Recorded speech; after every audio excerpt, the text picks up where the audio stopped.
And so as we head to the great decider, the even playing field that is Inferno, you can guarantee that they're both giving it their all. It's a T-side start for Astralis and a mid-rush by the looks of things from G2. Magisk has got this information and now they've traded places. Astralis are in the apartments while G2 is still playing about in middle. They're going to try to get back in time. Nexa, they're flooding onto him. The kills go either way with a TK in the mix. Oh, it's gotten a little bit messy and it's grinded to a very awkward halt on the short side. Oh, this is sour. G2, they're right behind. JACKZ in the apartments, could backstab, but Bubsky's not giving away the kill in the pit. He's got to drop in. Flash blinded from his teammate. This is not where Astralis want to be. They need to fight their way out. Glaive does some damage. Bubsky capitalizes, and JACKZ has to concede while he waits for help from Nico coming in after the long smoke. So a stall, a break in the action, maybe even a bomb plant as Astralis are given the room, but they're not convinced. They tap and they wait for more fights. More time is available, but Glaive doesn't want to use it. He sticks it on the second time around, and now the pressure is on G2. Yeah, they spotted JACKZ as well. And they know about him in the apartments, and he's getting whittled down. Nico has made it a lot more interesting with that kill onto Bubsky down in the pit. Glaive is trapped, fighting from this corner, back against the wall, and JACKZ is going to put him out of his misery. Pistol round secured from the G2 squad. As far as pistol rounds go, that was a wild one, man. Yeah. A great response from Astralis to recognize that mid-play, fast response in through the apartments, and then it gets a bit awkward because of those fast rotations out of G2. Yeah, because G2 were in mid and ult, the last player of Astralis that went through the apartments was actually spotted entering the app. So that call was made and we saw that immediate reposition. When teams do that, a lot of the time the CTs won't get back into the site with anywhere near enough time, and the Ts can flood out halls and just take all the space, go long. But G2 caught that info very quickly. So, you know, as nice as it was a reaction from Astralis, G2, the same can be said. And now Astralis forcing. I like it. Bomb plant tempted in by the prospect of a couple of rifles. Oh, there's an interesting little stat. All of the playoff matches have ended on Inferno so far. I mean, man. You know, we've been waiting for LAN. Keeping it tried and tested. You know, I think we've been waiting for LAN. Everyone's happy to be back here. This is a classic map. We've also, you know, we talk about the teams that we have here. Well, no more, you know, young and comers. A lot of the teams left, most of them are these LAN experienced teams, these super, you know, comfortable players at this part of the tournament. You know, you got FaZe, you got Na'Vi, these guys as well. So it's not that too surprising to see the new maps vetoed away right near the end, and we return to the old familiar, the old faithful. Yeah, this has been a very, very slow round out of Astralis, right? They pressured over towards mid a tiny bit, nothing to take away control, and are now just easing in to a B play. Glaive might try and sell this lurk over towards the A bomb site. He's going to start to make some noise in top middle, hoping that this keeps these players here for G2, and it has for the time being. Here come the nades into B now. Astralis telegraphing this push, flashes to supplement the rifles moving in. With Nexa and Nico here, they've still got to break through this defense. That is easier said than done. Or at least it was meant to be. They annihilate the two players in the site. And now a chance at a bomb plant, a chance at a 4-on-3. Hunter has removed one of these players at Banana, and the bomb is now ticking down. Amanek crept through the smoke and has gotten past Zip. They don't know it, but this... Zip. They're running into each other. They were touching each other. Zip was touching Amanek, and he didn't know. Oh, the little jiggle. He hasn't seen him yet. Dupree's going to get it. And for Hunter, this 1v2 might be too far gone. Gets the first, but with time running out, no kit in play, and Zip playing around this bomb. Hunter just doesn't have the time to save this round. Astralis, they steal one away with this force buy, and Inferno is competitive from the word go. Yeah, I love that. Nothing wrong with a quick force buy win. That will get G2 interested. That will certainly make them invest here early. And lovely entries as well from Bubsky and Zip. I don't know how they get away with that. Nico's got the boost on the quad at the back of B. He's dodging flashes. One finally hits him and he falls off. I think he's safe. I think he's ready to line up two with the M4, and he gets deleted by Bubsky's Galil. So really nice entries, and yeah, no save allowed for Hunter. The bomb denies that. And so G2, they put a bit of money in, but it's never going to be pretty as the CT side buying up third round, trying to force. So even Amanek saving for the AWP with a Zeus, Eco and a rifle, that's something. That's really it.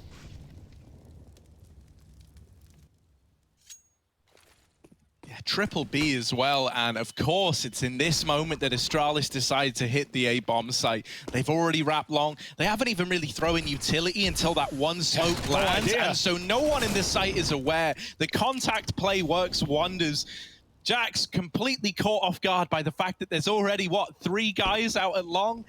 And this round should be a lock-in now. If you're Nico, you're definitely saving that M4 and armor. I'm surprised he's even got it out in this round now. And Amanek's just looking for a taser kill. Just trying to steal something out the hands of Astralis so that this feels worthwhile. But the conversions are found by the Danes. After stealing it away with that force buy, they're now the ones leapfrogging themselves into the lead. And they're even hunting Harry. They're looking to take what they can away. Only leaving Glaive on the bomb, but no kit, no worry.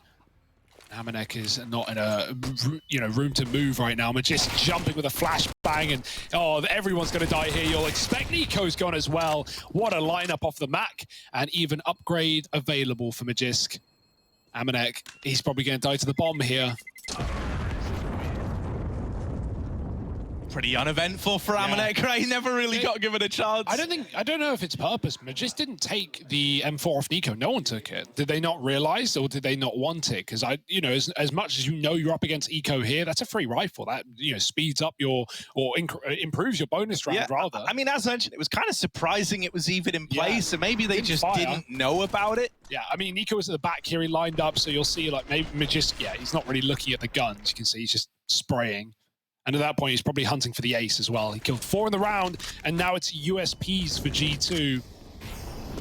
Astralis on the T side of Inferno. Oh, and they've got a little trick being used against them. I wonder who came up with this. It was, in fact, Astralis. Yeah, I wonder if they're going to, recognize that one. Magisk goes, oh, you won't believe what they're bloody doing over at that V site. You won't believe what they've called in. Yeah, it's one of ours. And so Astralis take it in their stride, right? Yeah. One upside to inventing the strat is you probably know how it works. And this A site is nice and empty as a result. I do like it. G2 show that boost, and the moment it's spotted, they immediately rotate to A, knowing what the response would be. It still hasn't done them any good, but it gave them a chance at least. Yeah, as you said, if Astralis came up with it, they know how to counter it. Just speed A. Not much to it. Avoid the 4-player stack. Seems like a safe call. So exits now for Bubsky. Money to be made perhaps, but he's not like he's giving a lot over if he dies, just losing his armor.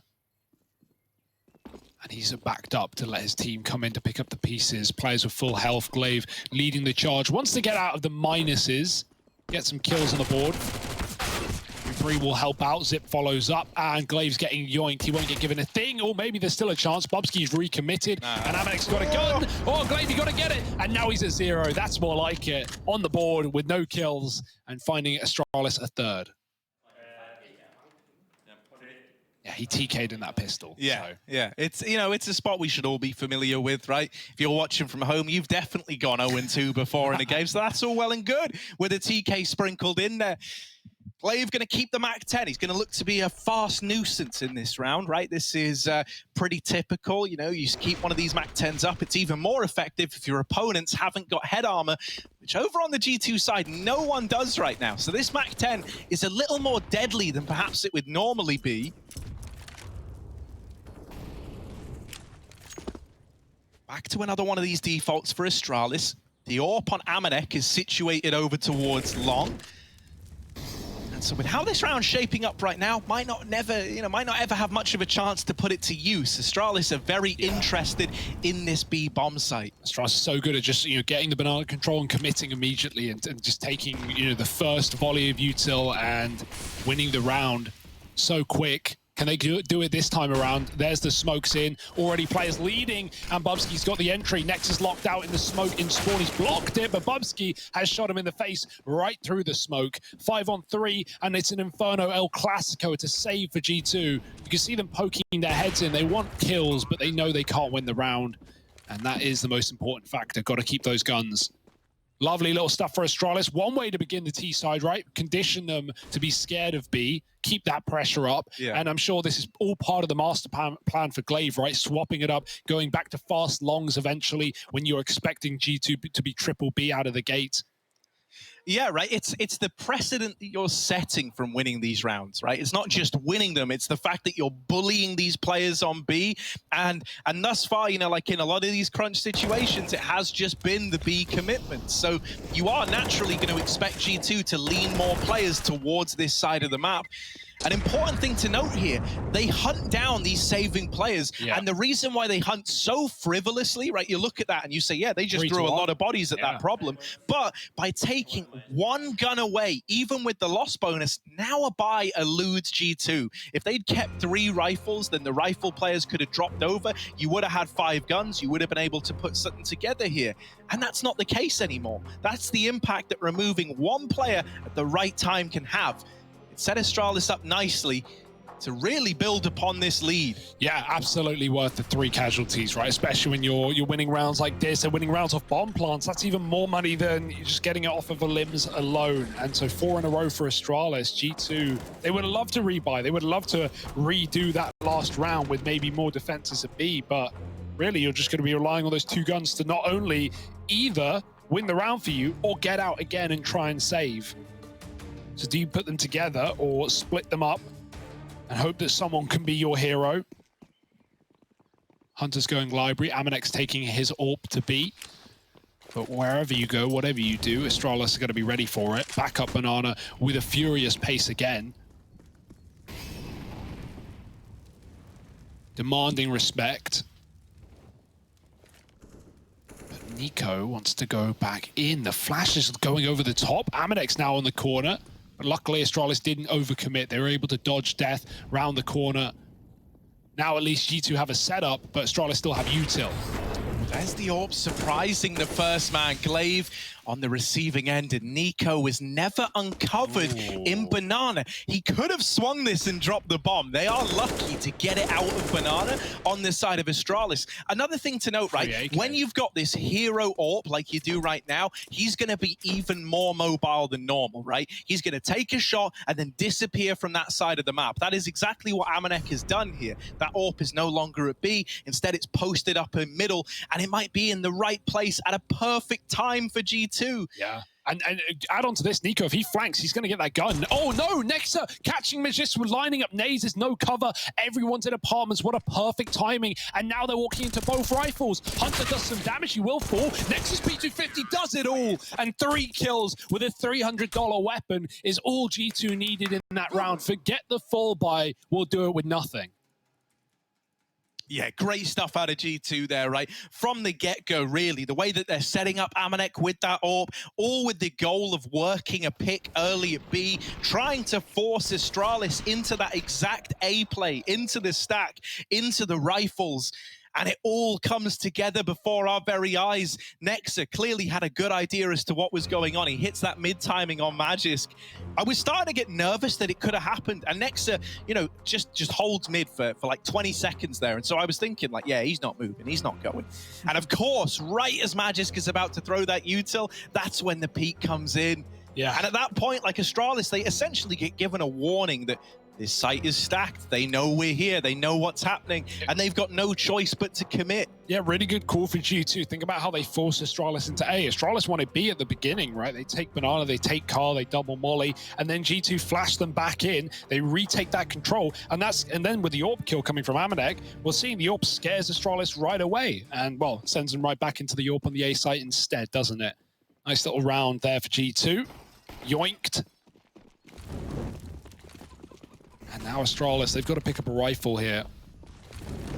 All right, what's that Molotov? Oh my goodness, Amanek running with a molly outside. Maybe, you know, like faking the audio. No, yeah, that's exactly what that is. It's like on Nuke, like the Nuke hut molly, right? Where you can fake that Molotov and then push on the back of it. And now they might not be ready for someone to be so deep with believing the top of stairs was Molotov. Now they've seen it. Now they know about you, Amanek, and they're going to flush him out. Did not expect that repeat. All the openers coming up, Astralis, and in a 5-on-3 like this, mate, you can put your feet up. Pressure's like really off your shoulders, and you know G2 are the ones having to take risks now. Yeah, and because it's Inferno, because of how this map plays, you really just have to gamble here if you're G2. You all have to pick a bomb site. If you win it, if Astralis come your way, hopefully you win it. If they go the other way, you save, and you hope you don't get hunted too much. Bubsky's already on hunting duty, still keeping some B control for info, and the rest of Astralis are about to take A for free. Once they do, once they confirm that, it's Bubsky's time to take guns away. We've already seen Astralis throw a lot of bodies in just doing damage, and so no reason why they wouldn't do it again. Will Bubsky commit first, try and get that info, sell the B fake before Astralis take A? He surely will die after one, no, none. Nico gets the kill, and Astralis, ooh, they still need to go. 20 seconds, they seem convinced. They're expecting a lot more than none, though. Yeah, right. You know, this is going to feel remarkably free, and they move in and they realize, well, boys, we picked right. You know, we were correct in our assumption to head towards A. This is a free round for Astralis after getting those openers. It's a bit of a shame because, like, you know, the guys like Nico there, that one little kill, ultimately, it isn't impactful at all.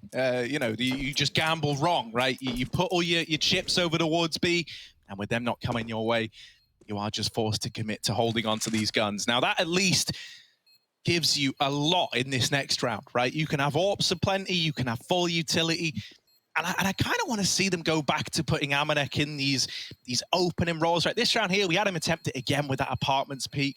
It was just unfortunate that Hunter dies in bedroom and he loses any kind of element of support from his team. Yeah, timing didn't do him any favors either, right? He almost caught that bottom of stairs player. He turns, then he gets peeked from the bedroom player, then he unscopes. It just all goes from bad to worse. And Astralis, yeah, they're looking very punishing right now. That's a good sign from this T side. It's cool that we still have people trying to reinvent the wheel, right? Come out with new ways to surprise your opponents. Like a play like that won't work in MM. It only works against the very best because they hear it and they know what to expect. Well, there's also a way you can throw a Molotov just like that, but it banks off the right-hand side and like goes towards bedroom, right? And that one's maybe more similar to the nuke hut molly fake.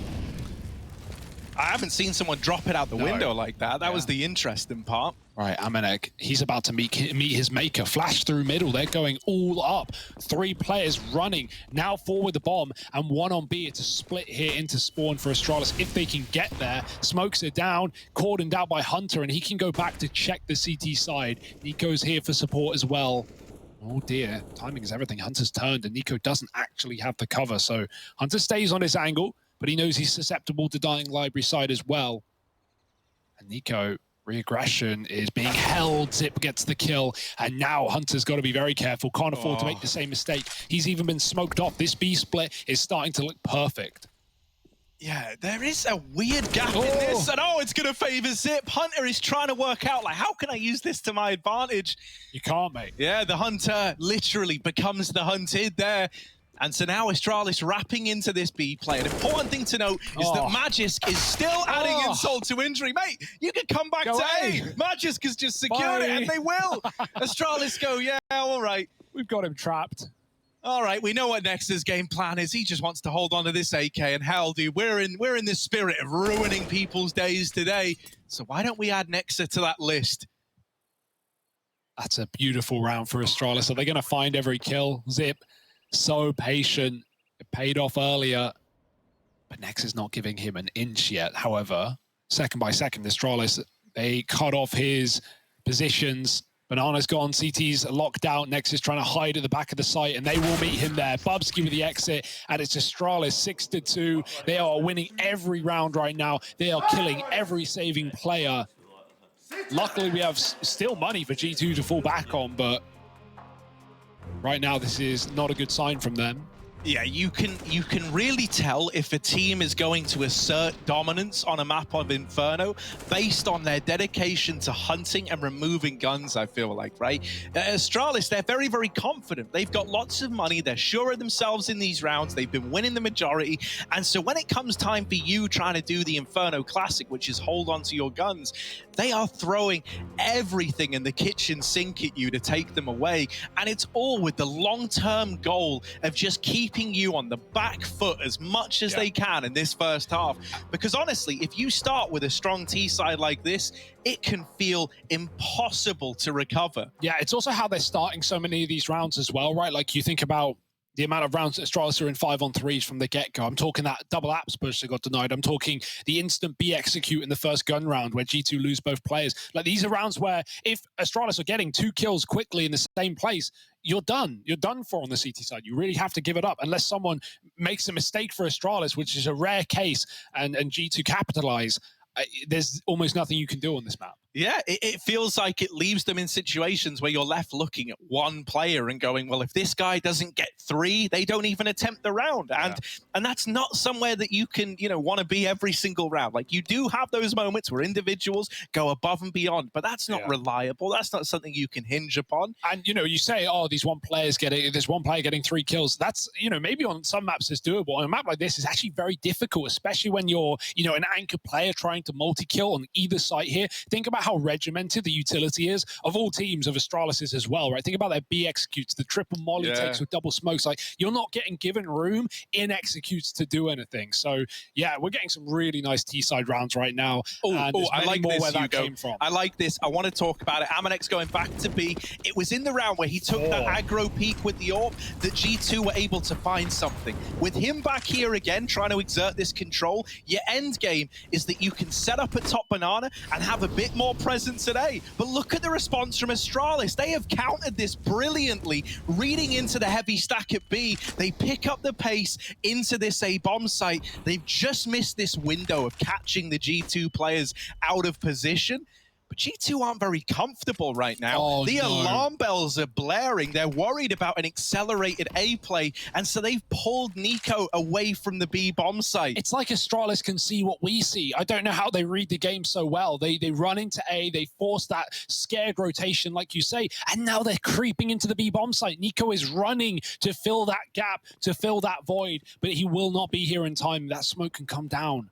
And Astralis could just execute into what is a one-man hold right now. It's going to be all down to Nexa in the middle of the bomb site. Flash through. Nico does blind players. Nexa capitalized with a double. Can he live any longer? Boost up for Nico. The third man sets him up for success. And the bomb's been dropped for Astralis. This looked so good until it wasn't. And now the alarm bells are going off. That's for sure. Okay, Zip through the smoke. Another kill for Zip. And suddenly, maybe there's a chance after all, because ZipX is tearing through the G2 ranks. One at a time they face him, and one at a time they fall. Zip and Glaive, a 2v2 from a 2-on-5, and now just Hunter left to beat. He's already at banana. He's got the bomb in his sight line. They need the kill. They need the plant. They need something. And Hunter's missed the chance. He's running in. Can he deny it? He's looking the wrong way. It was a turn, and Hunter's done it. The 1v2 is in. He lives up to the name, and G2 put up a third on the board. The effort G2 need to go through just to get the scraps. Yeah, they don't make it easy, do they? What a read, though. He pre-fires Glaive and CT, running and shooting. Man doesn't stop, and you got to give the credit as well to Zip for even making that round a reality. Should never have been attainable for Astralis. Nice try, but Hunter steps up big for G2. It's a round they needed, Harry, again, coming just down to another fast execute where Astralis get all the entries, at least in that 2v5. Oh my goodness. That's a reason to get excited. G2 know it. They thought they'd absolutely balls that round up. And yeah, they probably do need a pause after that one. Third coming through. Yeah. I mean, it's one of those rounds that you win, but at the end of it, it's like, losers in a way. That is unreal from ZipX as well, man. Like the level that he's showing back on LAN is unreal, especially because like he was in a bit of a slump ever since his return to competitive play. In the online era, wasn't the same Zip. We get him back on LAN, and look at the games this guy's been giving us. Yeah, I mean, so many of the old guard of the top pros, especially Danish pros, have been saying that. Carrigan in that interview talked about how, like, when you play so long online, you realize that most of the reason you're even doing this is to play in front of the crowd, to play on those stadiums, to go around the world, things like this. And so, yeah, it has been a hard online era for Astralis, but man, are they showing up when it matters. Still around for G2. Can they keep it going? Can they keep composed? Amanex certainly has, starting strong. Nico's going to get boosted up onto the CT side, and Glaive hasn't cleared it. Oh, he's dead to the AWP through the smoke instead. That'll do. Dupree gone, and another 2v5 that you can't let slip by. Yeah, this time Magisk and Zip, the two left up in it, and Zip will get cut down. Magisk might face much the same fate. Ooh, that's quick. Can he get any more? Magisk, one bullet, and that's optimistic on that swing. I like the attempt. Yeah, right, he's going for style points. He doesn't have time to get a reload off. He doesn't have the room. G2, this little adjustment, right? It was something that happened in the heat of the moment in the round before last. They ended up with that triple B hold, right? First player making contact in the site was Nexa. Then they had Amanek and Nico towards CT. Well, that only came as a result of that late rotate back to B, if you remember. Everything was jumbled. They had to employ a late boost in the round. They went back to it here voluntarily from the get-go. So clearly feeling like that is a good little bandage for this B bomb site for now.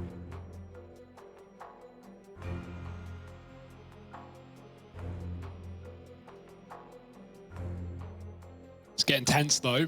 Astralis haven't really had much pressure in this game, right? In all the rounds they win and all the hunting they do, they are sitting at the top of the financial pyramid. Well, now no longer the case.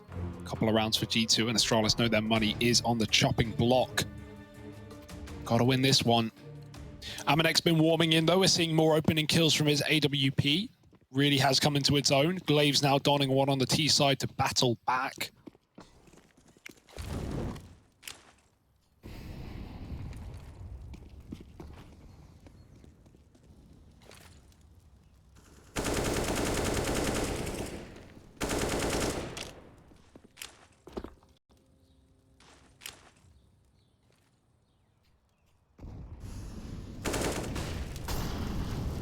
Very slow and steady default though. Banana control taken, apps granted, a middle, well, under contention right now. G2 have numbers here. Hunter attempted a deep peek, but instead just using util. Yeah, I imagine in that pause, right, Astralis kind of coming to terms with the fact that these B plays in the last two rounds, they've walked into a triple stack. So now we're seeing a bit more attention, a bit more care taken as to taking this mid control away from G2. They haven't cemented control of top mid yet. And this is important for faking out the site, right? You want G2 to have access to as little information as possible. And so even having a player floating around at long or still over at short, well, they're able to get this info ahead of time that mid is clear. And that's what Nico's doing now. Nico, oh man, thank you. It's like a case study. Right before our very eyes, we're seeing the adjustment and why this mid control was lackluster out of Astralis. The bomb's now been dropped for Nico. He's throwing this round into disarray for Astralis. Yeah, they're getting entries on B, but this bomb is still under G2 control. Oh, the AWP's going for it. Glaive, he's got two targets to take, and they'll double peek. Lovely stuff. G2 find both frags, and they keep the bomb under their control. The time diminished too low for ZipX, and so he must save. It's a sad case for Astralis, right? They get the B entries, as you say, but no bomb. Big problem. Yeah, I really think Nico deserves so much praise for that round there. It's clear that he's aware, right? In attack pause like that, Astralis are going to be chatting about what's going on in these rounds. And why did they lose? Well, they lost because of these B stacks, because they run in to this padded out bomb site that they're not able to break apart. The solution to that is to force more players over towards A. And that's why G2 are playing this heavy A stack early. They're worried Astralis might just commit, might just go for an A rush. When that doesn't happen, Nico over at long goes, look, I know what I would do in this situation. I would feign this A control and I would late commit B, and he reads them like a book. He deserves all the credit for making that round happen for G2. Oh, and now he's starting to feel himself as well, pushing right down Banana. We've not had this control this half yet for G2. They've got it fully. Won't commit forever. Just wanted to take that space and give it up. Make Astralis fear that there are players close. They're going to have to use time and utility if they had it to clear close corners on Banana. And so now it's just left the next to jump. Swapped out. Next has actually got the flash at least. That's why Nico's now jumping. can call for utility when Astralis eventually do commit, and here they come, starting to move up with the pistols. Zip at the forefront with that rifle has to do the heavy lift. Yeah, Nico's managed to miss a bulk of these timings as to how close these players are. The flash goes out, and it's a little bit early, so Nico now decides, I don't want to fight this. I don't have the flashbang anymore, and they'll call for a rotation back over to B. He's not the only one that wants out, though. Bomb's already back up mid. Yeah, G2 seemingly have the read, though. Nico is still holding on to Banana, right? Once again, he's being very proactive in the information he's getting for G2. And so this means Amanek is floating at Speedway instead of committed to that B rotation. Only good for one, though. And now the B wrap is opened up to Astralis. 20 seconds as they start to make a move. And this bomb is over in CT. Now cut loose by Nico. And there's no time for Magisk. Surely not. 10 seconds, and that bomb dropped on the Speedway is just out of reach of a plant. G2 tie this game up, and they break apart this partial investment from the Danes. Yeah, this is a really nice recovery for G2. So many games that start like this with Astralis, 6-2 up T-side, looking really strong, chasing guns. They don't recover a lot of the time. We saw that case for VP as well just yesterday. So G2, hats off to them to managing to hold on in so many of these rounds. Somewhat inspired, I imagine, by that 1v2 from Hunter. That's when G2 started to warm back in and pick up rounds. And, it's rare to see Astralis lose so many of these rounds to time. It was the case on Nuke, the first map of this series, and now it is here as well on Inferno. Bit more common here, though. Push down Banana, and again, an opener for G2. It's not the AWP, it's the SMG to find the first. Magisk was alone, and the deep smoke keeps Bubsky back, as well as the nades. It's desperate now for Astralis. They're flashing themselves through smokes, and it's not going well for them. Yeah, they've thrown caution to the wind in this round, and, wow, they're kind of learning their lesson. A mop-up over in top middle. The fast A play denied, and suddenly it's G2 in control of this first half. What a turnaround from where this was, right? All it took was that little 2v5 denial, the 1v2 clutch out of Hunter, and it's reinvigorated the G2 squad. It must feel nice as well, because now they're making the right reads, they're making the right decisions. They didn't have a read on the game in the beginning. Nexa constantly felt like he was getting outbrained by Glaive, whereas now he's right where he wants to be. He's rent-free in the head of Astralis.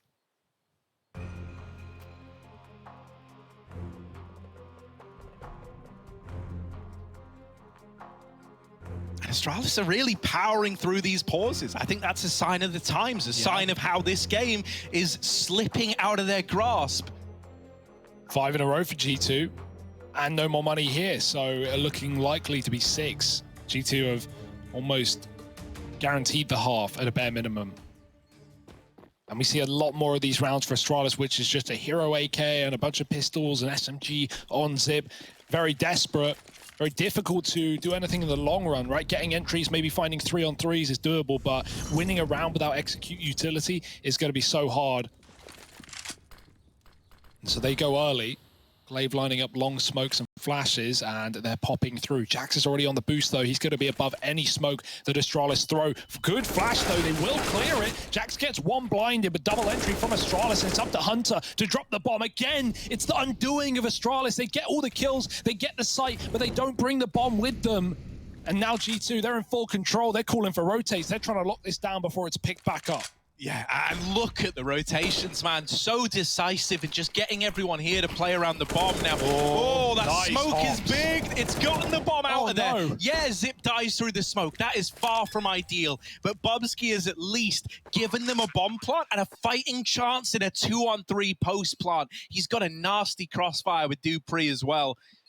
For the time being, Dupree's watching short. Bubsky's going to make first contact at long. And what contact it is. Now Dupree, even more room on the swing. Hunter denied this clutch attempt. And there's the return to form. Astralis, we were saying this 8-7 half might be good as guaranteed for G2. Well, now it's hanging in the balance again. That is not a round that Astralis should be winning there, but credit to them to even get out through middle. They've been testing the waters there, right? The last few rounds, we've been seeing a lot of these mid pops through smokes, Dupree going in and trying to see what G2 are doing. And we don't have that typical deep mid CT smoke that G2 have been throwing that makes it very hard to pop through that choke. And so it's all the more tempting, all the more enticing for Astralis to do so. Back to Banana though. Nexa, he's calling for help. He needs it. Oh dear, he's trapped up on the sandbags. Glaive better with the SMG, takes the kill. Now Astralis just get ready. They group and they set up this execute. If they want to go back, you still have a player in alt mid holding on to aggression. That's dupreeh. And so if JACKZ tried to flank this play, he could be denied. Astralis are considering it as dupreeh takes apartments. They look back to middle, but this should be ending B. Just eventually, they're hoping that G2 will draw rotates out of the bomb site because they're still triple stacked. Oh, the aggro back in. That could be their undoing. Magisk getting away with the kill. Is that going to spur Astralis on into this site? Well, now they've seen Amanek's AWP chiming in from the coffins. JACKZ has gotten past dupreeh as well. And this, oh, that could be big. The bomb dropped. dupreeh out of the apartments and sprinting full speed through A, but JACKZ has heard it. He heard the footsteps, and so Amanek is posted up. dupreeh thought that was a path to a free kill, and that is not the case. JACKZ providing the info, providing the cover, has really taken this round by storm for G2. Run boost, up and over, gets the bomb into the site. But Astralis, they're going to be hard-pressed. It's all on Bubsky. A trial by fire. And up in the air, Hunter will find him. G2, it's an 8-7 half locked in. As good as neck and neck at the end of the first half of play. Both teams want to make it to the grand finals, but there's only room for one.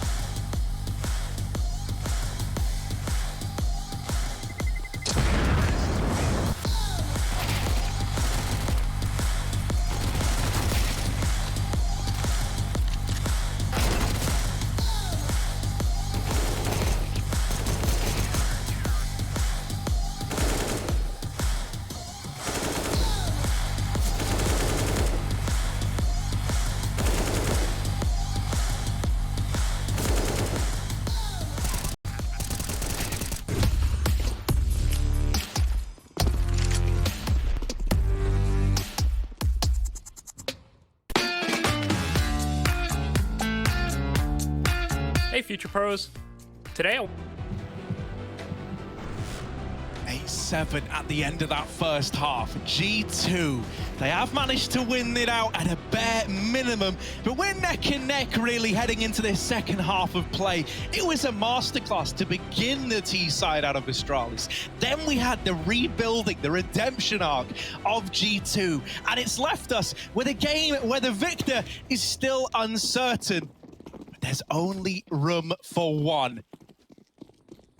Pistol round underway, and G2 very measured from the get-go. Pressure is on. No one wants to be that first domino to fall. And so Astralis, they'll stack together side by side with a crossfire in middle, 4 players to risk. Zip has those nades at B at least. He's making good use of them. Nice damage early. He's even got a smoke to stall out, but in a pistol round, will G2 really respect the smoke? It's hard to say. Depends on the timing. Certainly look like they want to commit 5 players up Banana, and the more time that goes on with no kit for Astralis, the more that they get nervous that this exact move is happening. Does Zip have the smoke in time? He's holding his gun right now. Nico going to go and probe mid. At least show some face before they commit, and that will only keep this stack here. And if he can get the info, that's even better. Oh my, Nico. Little jiggle, little tap, spots a double hold on the short side, and now this might be reason enough to commit to the B play if you're G2. In they go. An immediate decision to set up for a retake out of Astralis, right? Not going to overface, not going to overshow their hand here. They're in a 5-on-4. The numbers lean their way, and Amanek is trying to change that up close with the Glock and a bit of support out of JACKZ. Suddenly, this is flipped on its head. This is a 3-on-3 that G2 could look to see through to the very end. Magisk making contact in ruins. The rest of Astralis out into the site, and they're getting whittled down. It's down to this 1v2. Back of the site, Hunter all alone. Taps out the first and delivers the second as well. Another clutch for Hunter. Add it to the tally as he puts G2 up onto 9. And now they've got a golden chance to build upon this lead. Oh boy. That'll keep the blood pumping. Astralis not happy with that one at all. They were so prepared, so committed into that A setup. Never felt like it was going to happen, even with a 5-on-4 on the retake. Lack of kit, no time, and Hunter just makes magic happen. G2 on the board and starting to build. The half wasn't enough. They want the finals as well. It's a force up for Astralis. Nothing too shabby on the CT side of Inferno. We've got these smokes, Harry, and so Astralis can stall out the play as long as they're allowed to. Not using the smokes early, though. Even stalling the first one so that G2 don't know what your game plan is can be enough to whittle down the clock. Bubsky has all of the info down Banana.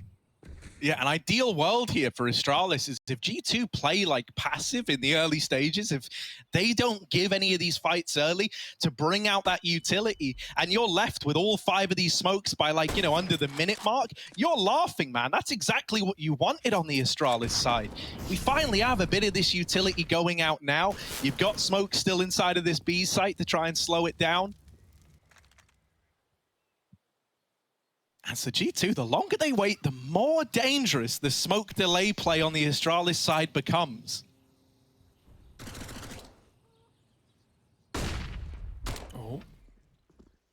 Long is always tempting, but those Deegs, damn, they can get you at any range. Amanek doesn't want to lose his life, and so it's down to the B commit through the smoke. The flashes don't do anything to Bubsky. In fact, JACKZ is the most blind of the pack, and he's still climbing over the top. Bubsky's doubled up with a scout. Amanek's here to cut off those A players, and another kill here could win the round, but Dupree has kept it up in the air. It's down to JACKZ in a clutch. Bubsky doing the impossible with the scout, has found 3 kills, and JACKZ might clear out CT.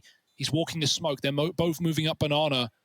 Oh, dearie me. JACKZ spotted. Now Bubsky can react as well. JACKZ has gone through, hunting the kill. He's got the first. Bomb for him as well. He's going to wrap back to the coffins. No kit, and the time is ticking for Astralis. JACKZ waiting for them to come to him. The tap on the bomb. Magisk is on it. He's sticking. It's a full 10-second. Dupree just trying to provide cover. JACKZ gets him off the bomb, but Magisk wins the fight, and I don't know if there's time. It's going to be a G2 round anyway. JACKZ with the 1v3 played it to perfection. 10 rounds for G2. And only shambles for Astralis.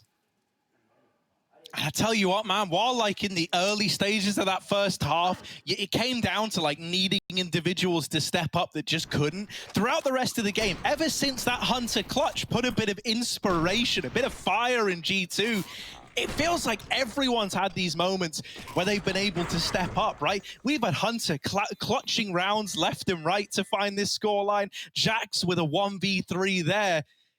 The individual brilliance outshining Astralis to build this 10-7 scoreline. Another bite. Ooh. Peek in with the Galil, the hero Galil, to try and get away with some damage. And a lot of damage done, right? A kill and Nico brought down low. Can't get that out. Yeah, Dupree. they're now fighting for control of the weapon in bedroom. Disallowed the only gun in this round. And so you understand why Dupree's going back for it. Would have been nice if Magisk could survive, but double-faced in ult mid. Bubsky.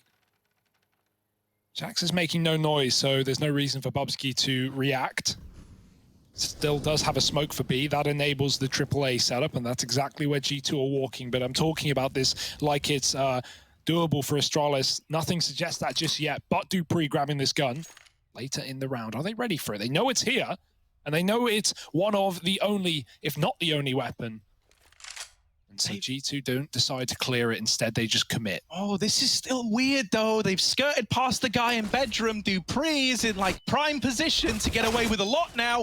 Down into the pit. They deal with that guy. But this is where the wrap... Oh, there's Nexa to trade it. Nexa was surprised by that. The bomb's now been spotted, and there's still a player with the USP in the A bomb site. Now, it is just Zip and the vanilla pistol. He's cancelled out, but Bubsky's been given a bit of time with this Deagle to get posted up on the short side. They saw him.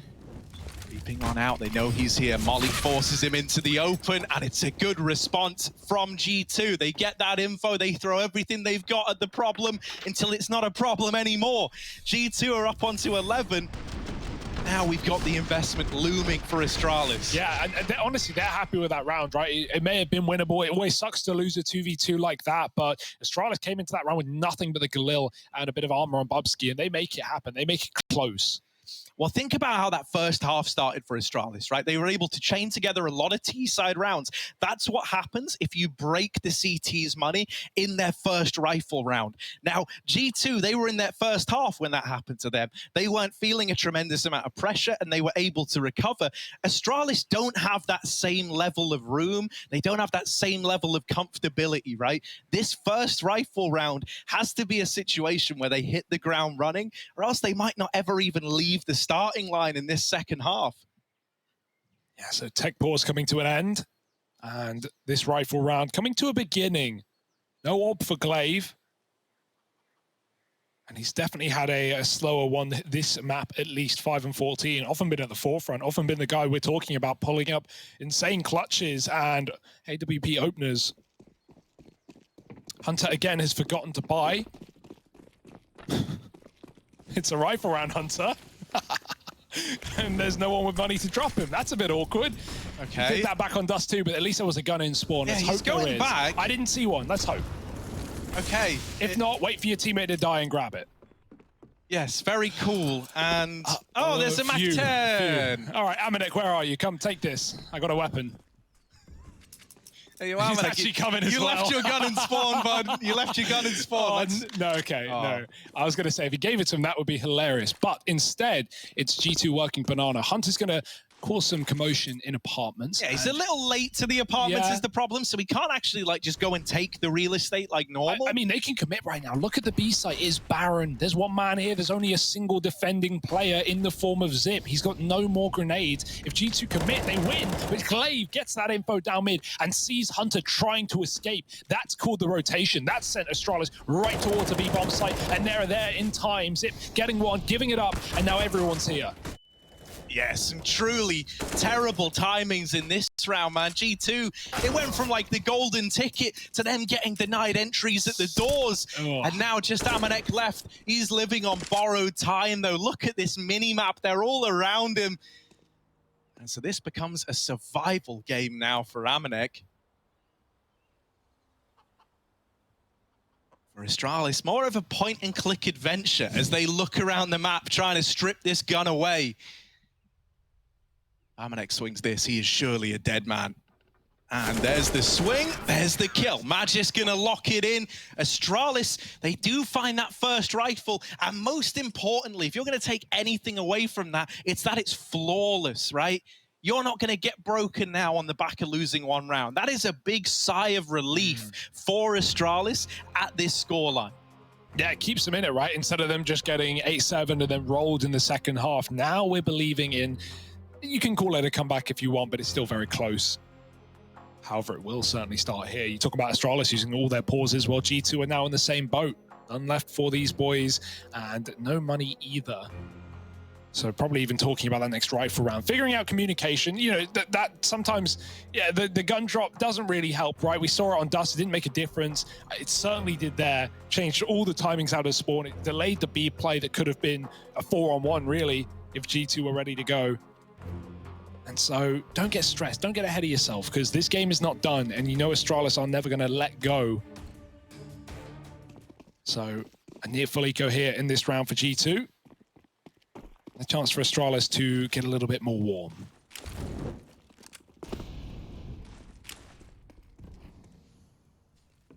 Oh, Bubsky dropping that nade out to the balcony. Oh, not bad. Oh, another one. That was the... Was that the one that gets thrown over the top from short side? Yeah. That's a cool way of chaining those nades together, right? One after the other, so it's like immediate impact in the same little area. Lovely double nade setup. Especially against an eco as well. No armor, even more damage. I mean, it's huge for like a lot of reasons. You know, you've done so much damage to these pistols that you're not really worried anymore. You also get the info that at least at some point in this round, G2 were leading into the apartments. And that's why we saw Astralis actually pull a 4th player over to A, just in case they were still planning to follow through with the apps hit. G2, rightfully a little bit shaken after the double nade, decide against going into the apartments. And so they're going to go meandering up banana into Glaive's crosshair. Yeah, Deegs are needed here, but Nex is gone, and it's a mow down for Glaive. That will get you back in the game. He's had a slow start, but 4 kills in Banana, and an easy round for Astralis. 5 alive, definitely beneficial to the money as well as they try and pull this comeback in the second half. It's very close to the gap between the two. The G2 are coming in with their 4 buy. That was only Glocks and a bit of this and that.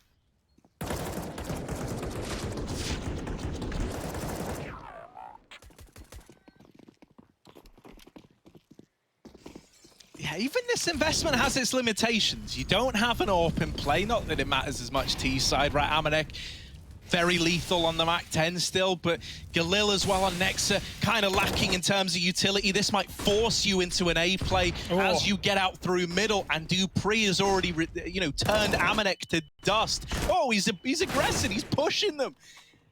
And this is all to make room for Glaive. They might discount this position now, and the nades are just brutal. That's 2 nade kills in this round, 1 flat-out nade kill in the round prior. And the utility is ruining G2. This is vintage Astralis that we're getting.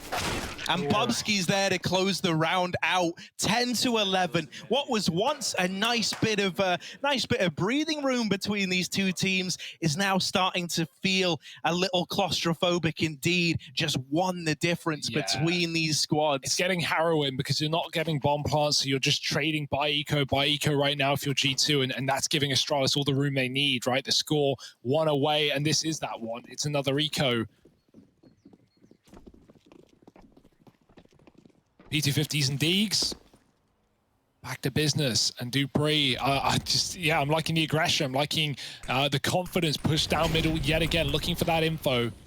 We'll give it up pretty early. We had a heavy B setup to enable some utility, but they've already decided to leave and pad that A site out. Very quiet in Banana. Zip seems fine to hold it down solo. Oh, okay, and that's one way to start a round. Bomb dropped in the choke. Amanek just shot through a full smoke. Back to B they go. I love how when Astralis don't see anything at B, they're very willing to 4-man stack A and play this timing role on Glaive, right? Yeah, because he's now coming back around to reinforce this B hold. I think that's actually part of the reason G2 leave mid. They were so set on A, they see Glaive in the kill feed, and they go, well, that's a B player, let's go right back into that bomb site. But as you said, he is already here. Yeah, he's keeping it very, very fluid, very, very mobile, and it's keeping G2 guessing as to what the layout of this Astralis CT side is. Now a 3rd man has reinforced the B hold. Glaive has seemingly got the number of G2 again. The perfect call at the perfect time, and with no CT smoke to go down, you're peeking this angle dry into a double hold. Yeah, flash over the top, and here they come, but no smoke for CT. It's going to be a bloodbath. Everyone dying, and mostly G2. 1 kill is all they can muster in that round, but that was never meant to be with that investment. 11-all, and G2, I mean, this is where you'd love a pause. This is where you'd love a break to discuss things. That being said, they've had ecos. They've definitely stopped and run the existence style chatting in the T apartments in some of these Glock rounds. And so G2 need their best gun round yet in this one. Otherwise, Astralis is just going to keep building. Why wouldn't they? The money's maxing out. We've got 10K nearly on players. So G2, it's now or never. Yeah, and you rarely see CT sides in this position. The confidence is brimming for Astralis, and maybe they'll get punished for that. Hunter with a double kill. Yeah, they've been giving us a lot of fights, so I'm just going to try and put some respect on our name. A double kill has really served to make matters awkward in this round for Astralis. Relying on a big individual moment or the right read to get made. Glaive could be the man responsible for both of those things now, as he's holding on to Banana and refusing to let go. He's brought it back into even odds. This was a 5-on-3, remember? And now you're looking at this and you're almost thinking Astralis are destined to close it out. Oh no, Amanek, he catches Bubsky, dropping nades out the pit side. Now they can react, now they can quickly take this site before the rotator here. Nexa's got the bomb outside B, and so this is a bit awkward. He doesn't want to cross over Banana. He knows that Glaive was fighting deep earlier. He's scared of a push. G2 go quiet. They don't know where these CTs are, and they're grouping up on long. The info's about to be gained. Amanek drops the molly. Glaive, he knows he's got a gap and he peeks right through it. He can maybe catch these players walking down middle. Oh no, the backstab. Even though Amanek turns, Glaive gets it, and he seems to know about Hunter as well. I don't know how the hell. Nexa running up middle, forgetting that B-bomb site, and Zip is in the right place at the right time. Yeah, coming back into library. Oh, no. Hunter's going to hear the footsteps already set up in the site. Zip is a dead man walking, and there it is. 12 on the board for G2. They do manage to get that over the line, but there were a lot of hardships along the way. It's not comfortable. It's not clean, but it is around, and that's what you've got to hold on to if you're G2 here. Yeah, really nice shots from Hunter. He's the one who began it as well. Like, that was a 5-on-3 out of the gate. G2 should just be winning it clean off of that alone. Even though they can't react and like Rush A, they're so far away from it. They just take so many 1v1s in Banana. They almost give that round back to Glaive. 3 kills from the in-game leader, but not enough to save Astralis. dupree's now got the AWP, and he's taken a deep shot. We've not seen these T-side AWPs here for G2. Not a problem. Not like the CT AWPs have been wrecking them too much anyway. Oh dear, that molly's going to force Jack somewhere. He tries to go back into his teammates, so instead it's forward into the flash, and they find Glaive blinded on the car. Zip trying to escape in time. Is getting hounded down, and he can't live to tell the tale. Double entry from JACKZ, and B belongs to G2. Yeah, this might just have to be a save on the numbers alone. You've got Bubsky and dupreeh here. You may as well see if they can find something. And Bubsky running the smoke is good for one. Leg out of dupreeh, but it's not the killing blow. And so that's not going to entice Astralis in. Given more chances, but more shots missing. And so this might just be a decision to back out. Now you're aware of the lurk from Hunter as well. Saving the AWP is not even a guarantee. Yeah, and Hunter's not even moving much as well. He's waiting for the kill to come to him. He knows B's on lock. dupree's trying to stay silent. Can't scope up now. Can't run. And Hunter's walking right his way. dupreeh needs to be very quick on this. And he scopes up, but he doesn't hit it. And now, the flick, another leg for dupreeh. He's had them 2 this round, and he can't convert either kill. 13-11, G2 with a dominant round, the double entry from JACKZ into B, and it's starting to slip through the fingers of Astralis. Their final pause left in this series now. And at least they have the money. That is the only thing in the back pocket of Astralis.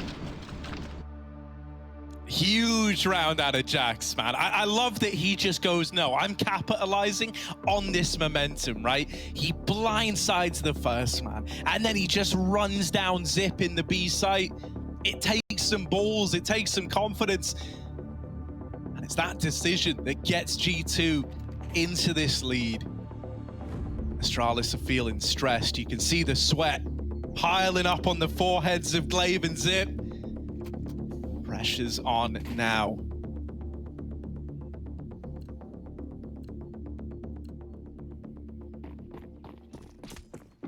Back in we go. And it's G2.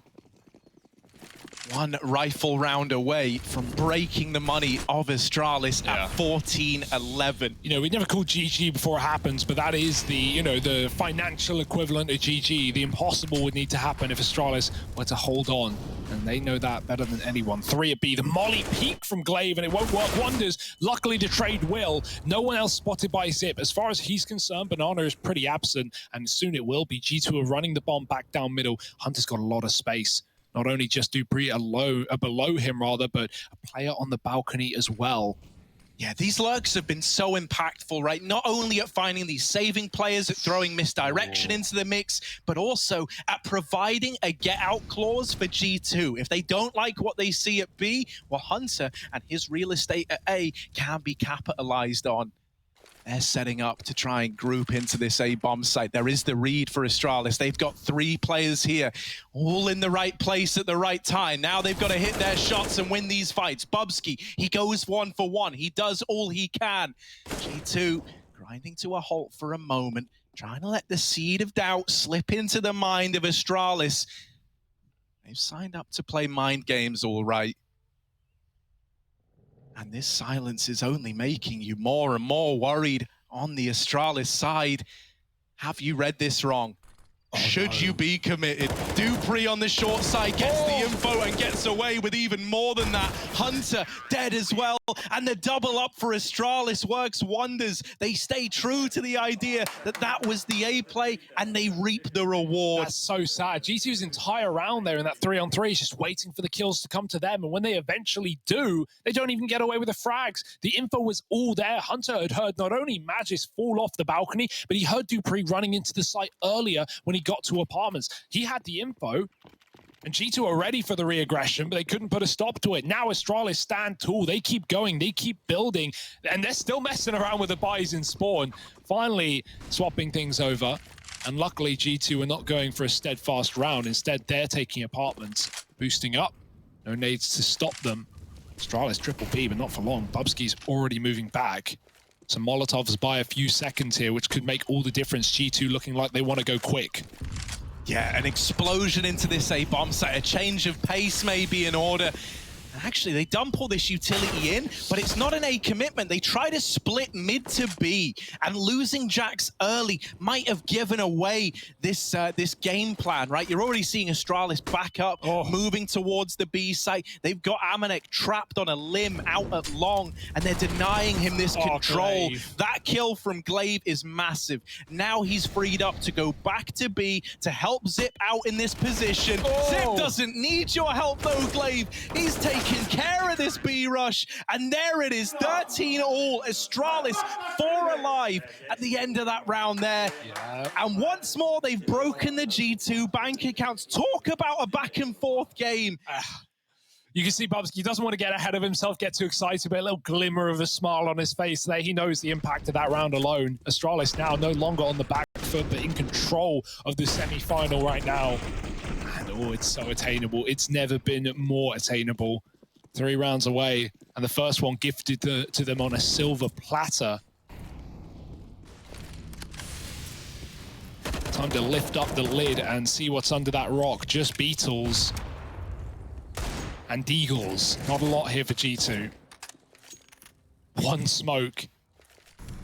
They're spread out, they're looking for picks, but Astralis have not made the mistake of giving away any openers in the CT side. Think about that. They've forced commitments out of G2 in these rounds. They're giving away the mid control, and this is no exception. You want mid, you can have it. We're not going to over-rotate. Our B anchors are excellent. Zip and Glaive have been so good at keeping that site on lock, as much as JACKZ was in the first half.